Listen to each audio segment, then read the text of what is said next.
श्री लक्ष्मीनारायणाष्टकम् लक्ष्मीनारायणଙ୍କର अष्टक अथ लक्ष्मीनारायणाष्टकम्।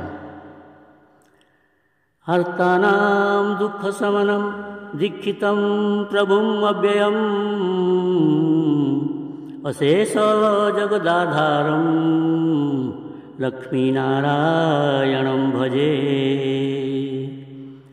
अपार करुणाम्बोधिम् आपद्बान्धवम् अच्युतम् अशेष दुःखशान्त्यर्थं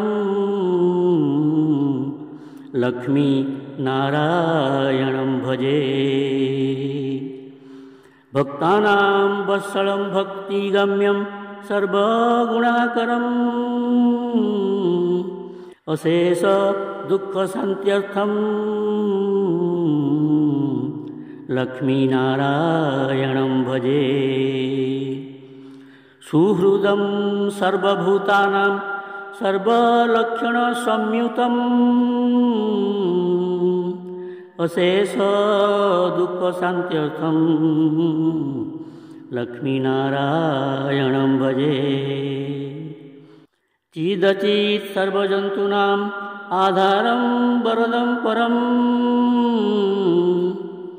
अशेष दुःखशान्त्यर्थं लक्ष्मीनारायणं भजे।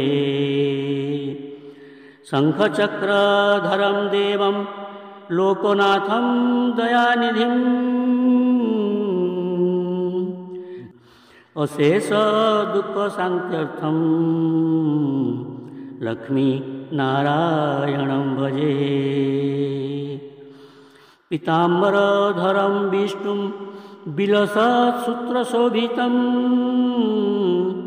अशेष दुःखशान्त्यर्थं लक्ष्मीनारायणं भजे। हस्तेन दक्षिणे नियजम् अभयप्रदम् अक्षरम् अशेष दुःखशान्त्यर्थं लक्ष्मीनारायणं भजे। जः पठेत् प्रातरुत्थाय लक्ष्मीनारायणाष्टकम् विमुक्तः सर्वपापेभ्यः विष्णुलोकं स गच्छति विष्णुलोकं स गच्छति। इति श्रीलक्ष्मीनारायणाष्टकं सम्पूर्णम्।